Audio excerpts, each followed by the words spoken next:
नाही नाही, हे देवेंद्र फडणवीसांचं सरकार आणि अमित शहांचं सरकार मराठी लोकांना मारायलाच निघालेलं आहे. हे बोलतात ते करतात दुसरं, यांचा पोटात एक ओठात दुसरं, ओठात एक पोटात दुसरं आहे.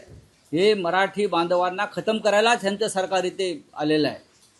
हे एकमेकांना सरकारमध्ये एकमेकांना खतम करण्याच्या भानगडीमध्ये मराठी माणसाला खतम करायला निघालेलं आहे. एकनाथ शिंदे यांना लाज वाटायला पाहिजे होती.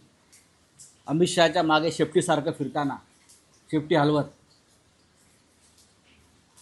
जो मुंबई गिळायला निघालेला आहे माणूस, जो मुंबईतून मराठी माणूस संपवायला निघालेला आहे, जो मराठी माणसाच्या, मराठा समाजाच्या प्रश्नाकडे किंवा मराठी बांधवांच्या प्रश्नाकडे ढुंकून पाहायला तयार नाही.